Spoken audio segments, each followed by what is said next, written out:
I'm wearing green, not because of any smart thing that I decided consciously. It just happened to be a clean shirt in my closet that I grabbed this morning. So happy St. Patrick's Day to all of you. And I appreciate the service that all of you are providing. Working right now is tough. Working in schools right now is very tough. And I'm aware of this. Many of you have challenging roles, and we're trying to figure out how we're actually going to do this. A little over 2 years ago, I wish I didn't have to say it this way, but a little over 2 years ago, things changed rather dramatically. And I know this because we've all been living this. This is not something that has affected just one of us, but it's affected all of us in our own individual ways. And so I just want to remind you of that we have this desire to go back to what we refer to as the pre-times, but I'm not sure when that's going to be and what it's going to be like. But we've all hopefully learned things as a result of this. And so I'm happy to talk with you and look forward to sharing some information with you. What I'm going to be sharing with you is just basically some legal considerations. And I've purposely just made sure that everything that I'm going to be referencing are related to things that have occurred or I've experienced or I've witnessed since January 1st. So this is all hypercurrent information. And I mean this literally. And so I'm just doing my best to make sure that you guys are aware of what we can do as a part of this and have emphasized this as we talk about this. For those of you who don't know me, normally I'm a professor at Shippensburg University. I'm on leave right now from Shippensburg. I'm working on a class action lawsuit in Oregon. And so I'm spending my time doing that. I work with school districts across the Commonwealth who have been involved in lawsuits. Haven't consulted on one of those in a couple hours now, so I'm on break, so it's kind of cool. But it's interesting, so I'm spending a lot of time.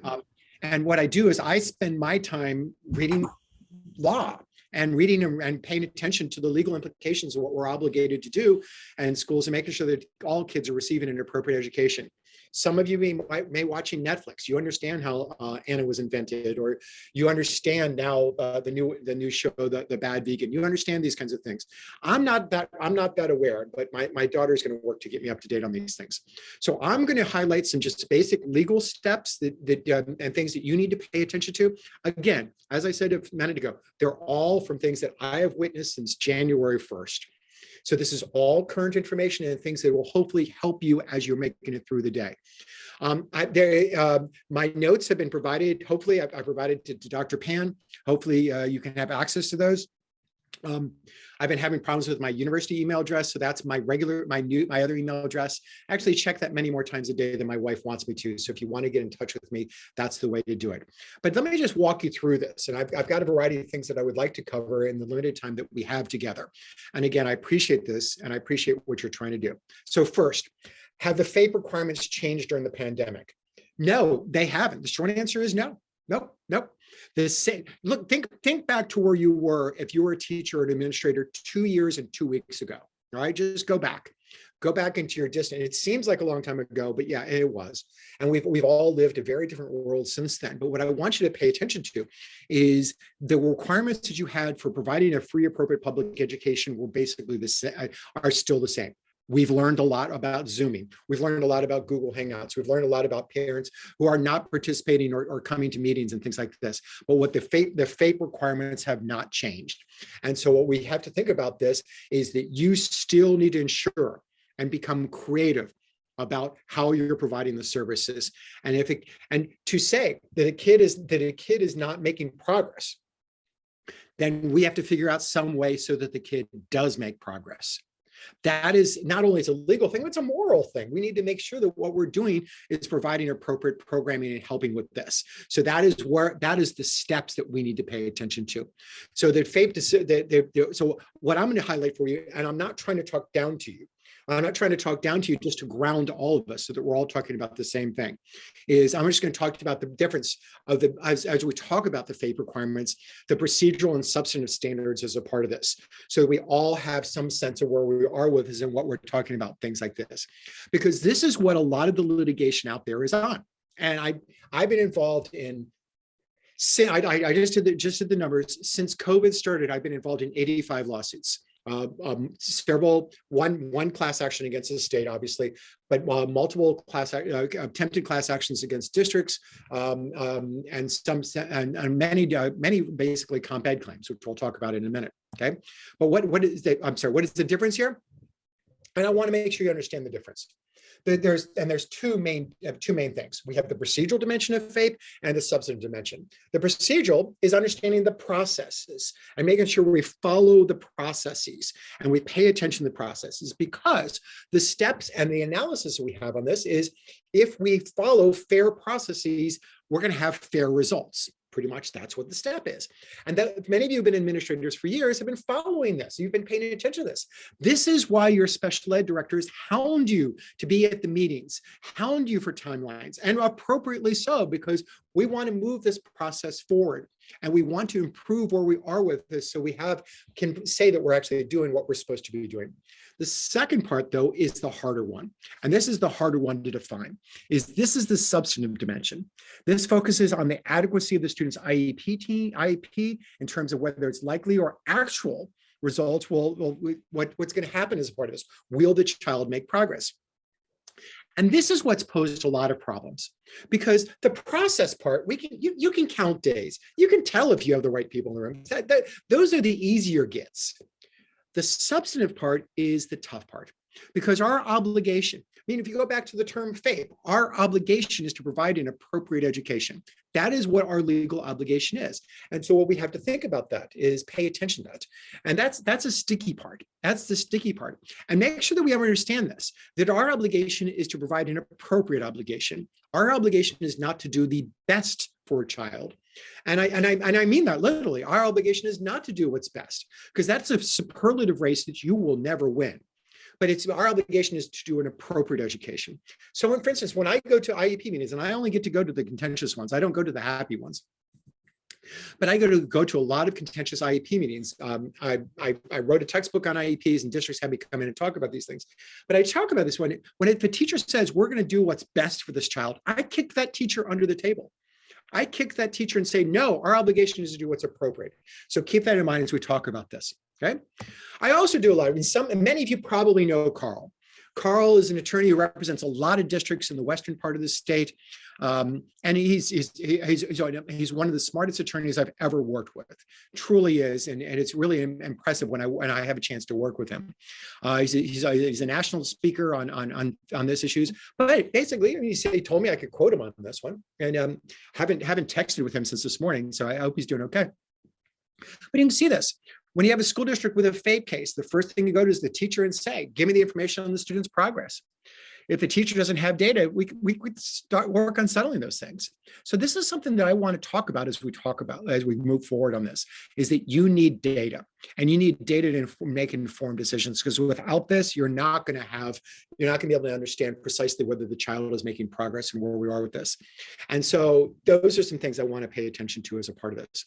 So let me highlight some procedural errors. Yeah, lack of data is one of them, but think about this. And this is something where you need to bring in your general education teachers on this, to ensure that they're alerting you to about when the kid is having problems, not just academically, but behaviorally and socially, so that we have some ability to understand whether they're out there. And they should not. It doesn't necessarily mean that we need to go through the full process of issuing a PTE and going through and developing an ER. But what we have to think about is keep these kids on our radar screen so we monitor what's going on. Second thing is failing to conduct a full and individualized assessments. Okay, and I see assessments misspelled there. I'll correct that. I apologize. But it's interesting about this is failing to conduct a full and individualized assessment. See, now you're looking. Okay, but I should highlight more typos in this. But why you say this is you do it a full assessment, because when I do reviews for school districts, I make sure I talk to everyone. Why do we talk to everyone? Because there's so many people who work with a child. And when they work with the child, what we have to think about as a part of this is all the issues and making sure what's going on with these kids as a part of this. The best example I can give to you is a kid who was showing up late for school. And this was just in January. All my examples are from January to the present. And she was showing up late for school, and the kid was not, they were just counting the child as tardy. So, and they were having some problems with this. Somehow one of us, was not me, someone else decided to talk to all the individuals who know this child, talk to the bus driver. And the bus driver, who was a brand new bus driver and had not reported anything about this child, said, yeah, the other kids were making fun of this kid's articulation problems. So basically, this kid was being bullied and chose not to come to school on the bus and was showing up to school late. We didn't know if this kid was riding the bus home because we don't take data on those kinds of things. So when we talk about this, get everyone in part of this, okay? Next thing, make sure you keep the parents fully informed on the process.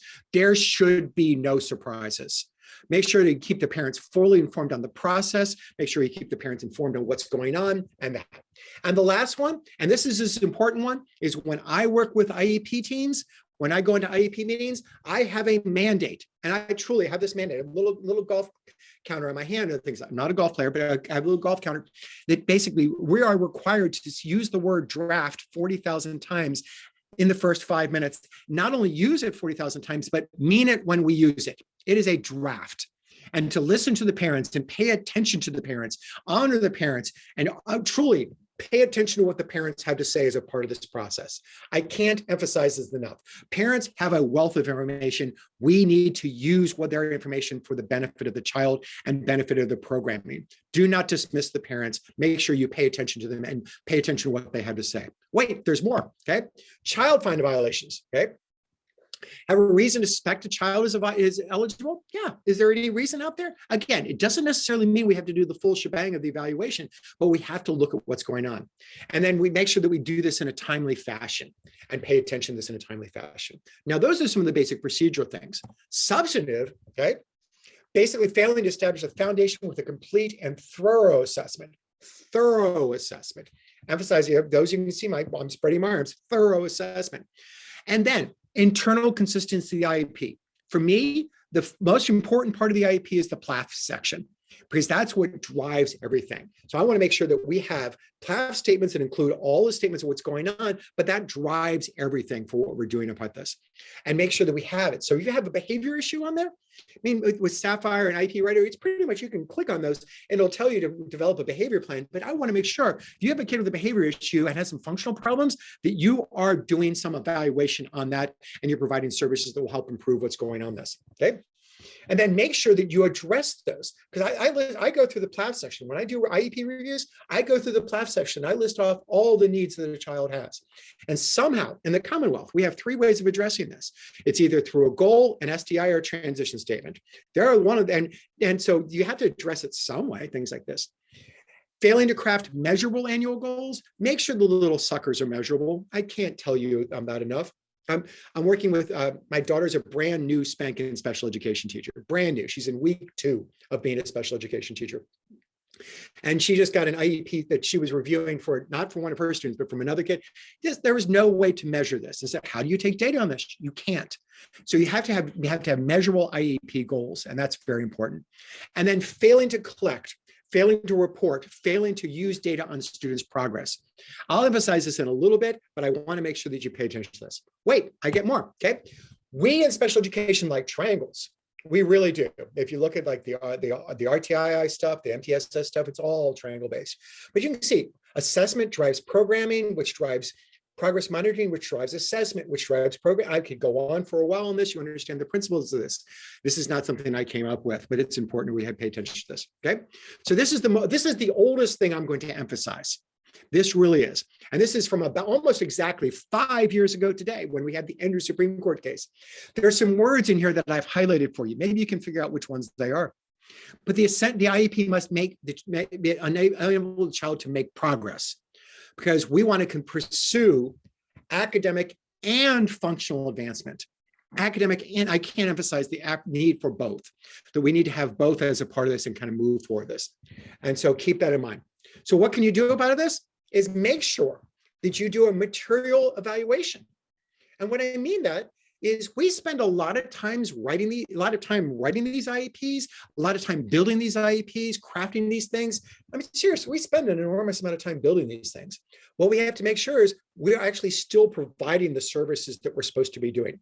So what I recommend for administrators and teachers, periodically poll an IEP and then see, are we actually implementing the child's IEP as we wrote it? And are we providing the services that we're supposed to be doing about this? It's better for us to find this out and make determinations about how we can change and how we can move this forward than for others. But periodically look at these things and pay attention to these things. Because what we're doing as a part of this is we're trying to determine what we can do to help.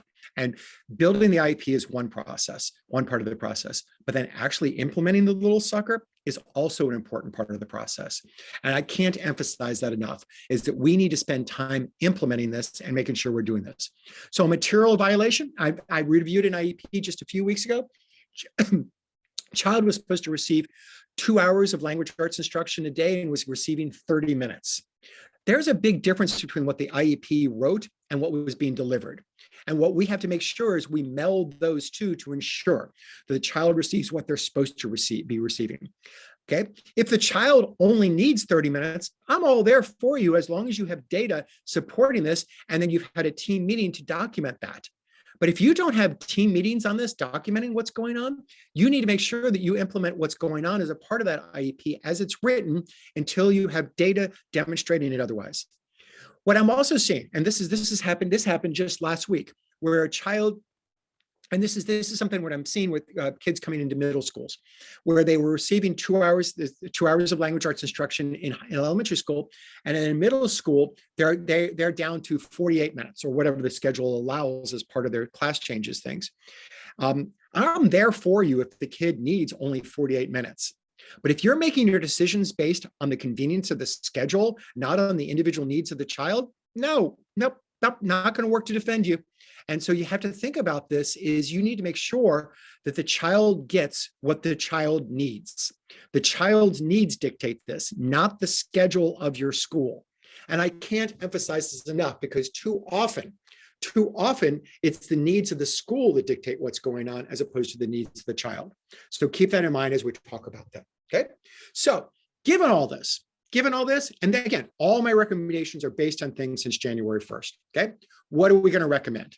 And so what do we recommend? And this is information that you can take back to your teams. Hopefully it'll benefit you as a part of this, all right? And and some of this is little stuff. And I'm not trying to talk down to you.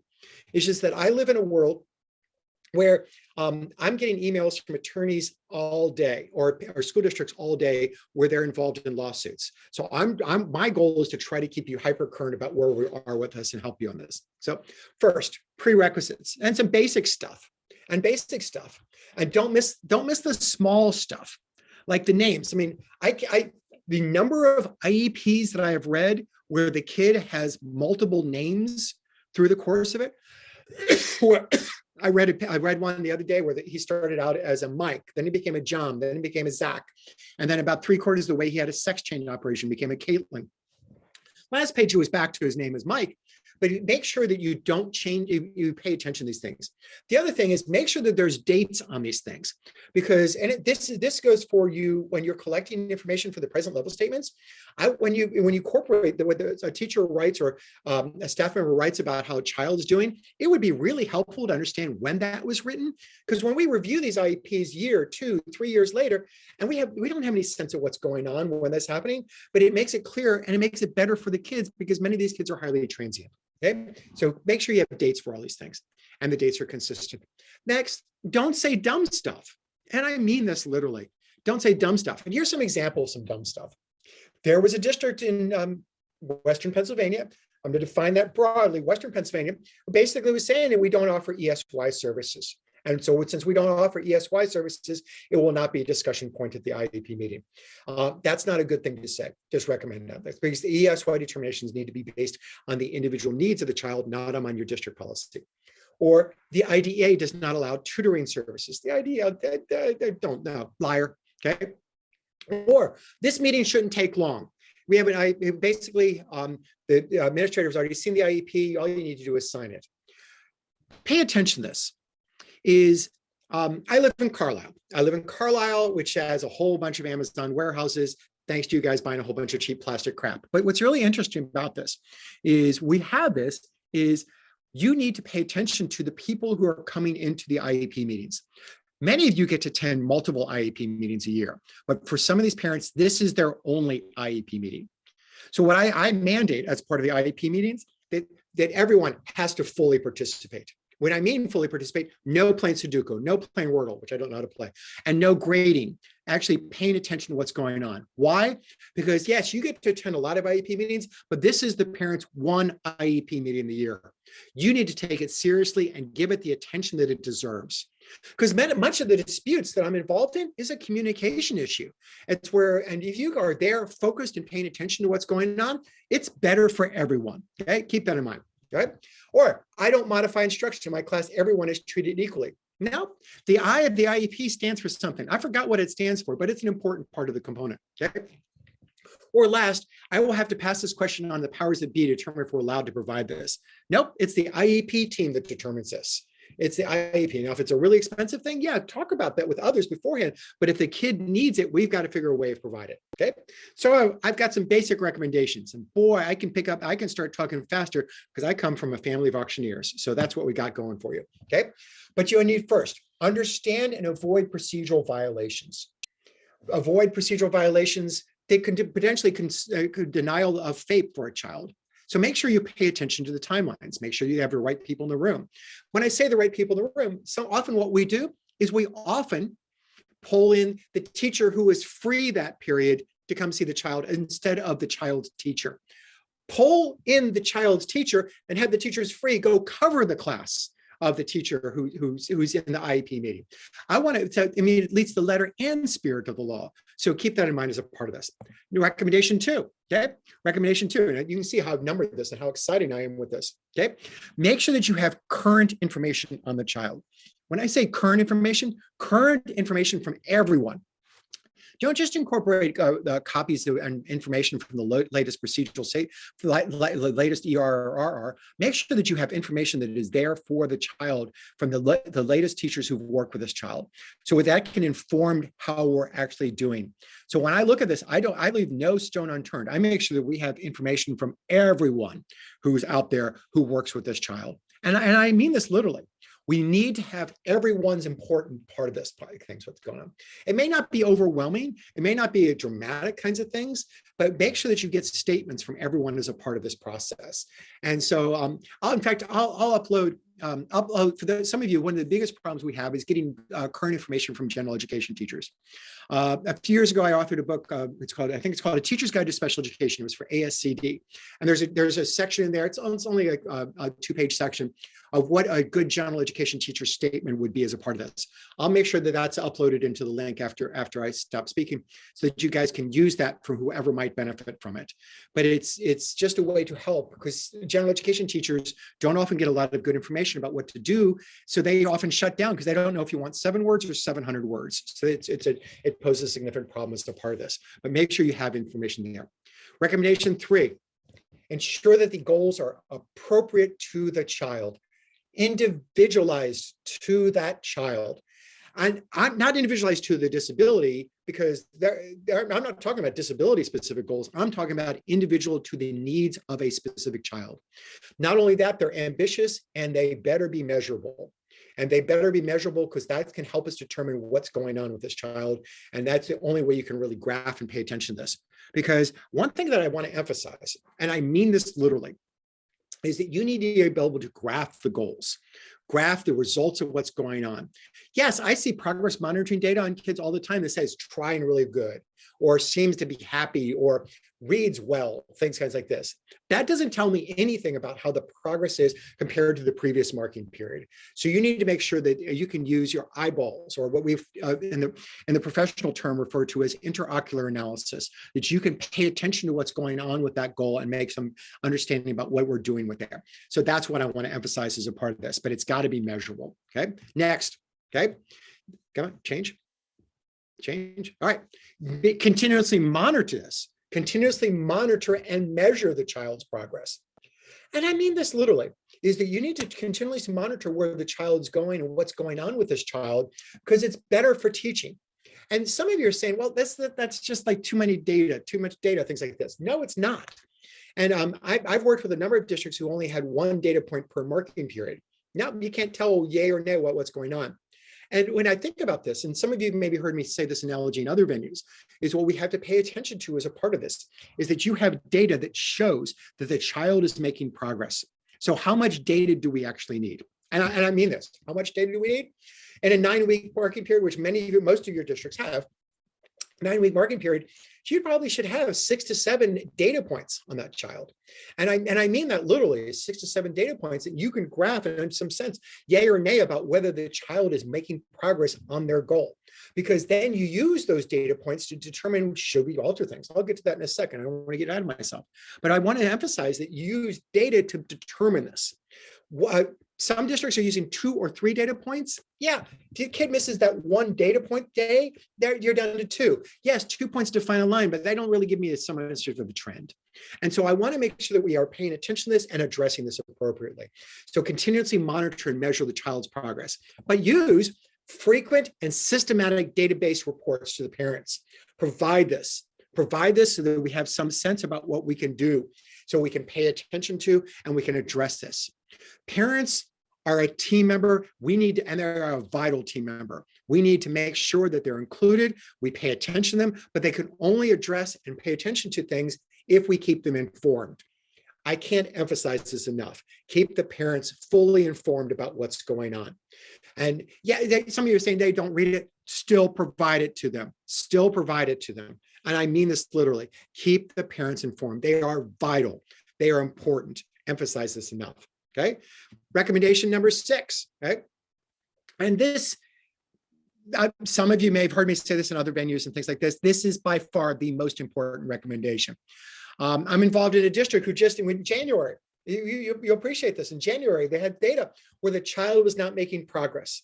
Right. So we sat down with the team. And what we did is we sat down with the team and we analyzed what was going on with the child, and we were able to make some changes. This is by far the most important thing. If you learn nothing else today, I mean this literally, if you learn nothing else today, in fact, some of you can leave, but if you learn nothing, stay for the attendance because there's some really good speakers coming up. I'm really excited by them. But if you learn nothing else today, learn this.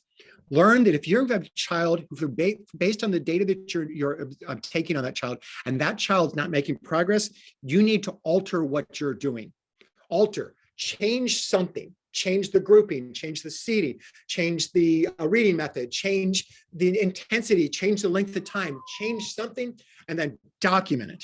Document what you're doing, and then 3 weeks later, is that working? If that's not working, change something else. This is by far the most important thing.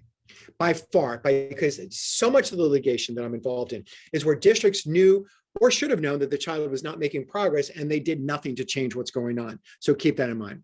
Last one.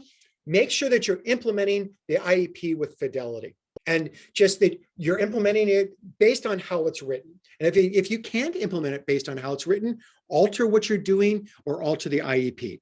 And the IEP can only be altered through a team decision-making process. Keep that in mind. So keep these things in mind as we talk about this. Last, I have a list of resources. These are all free resources. And there's for those of you who haven't seen this, there's a great website promoting progress, the Progress Center based on AIR. It's got some great resources. The IRIS Center has 2 wonderful IEP training modules, one for administrators and one for teachers. If you can't find the links, shoot me an email and I'll help you on this. But there's some great centers out there. Last, yes, I'm pushing this book, but it's developing educationally meaningful and legally sound IEPs. Just came out as a textbook this past summer. Really excited by this. If those of you who have questions, that's my email address. And I look forward to hearing from you. But I appreciate what you're trying to do. And I realize the last 2 years have been really hard. And many of us are stretched beyond belief as we're doing things. It's got to get better, folks. And that's what we have to hold on to. So that's what we got to pay attention to.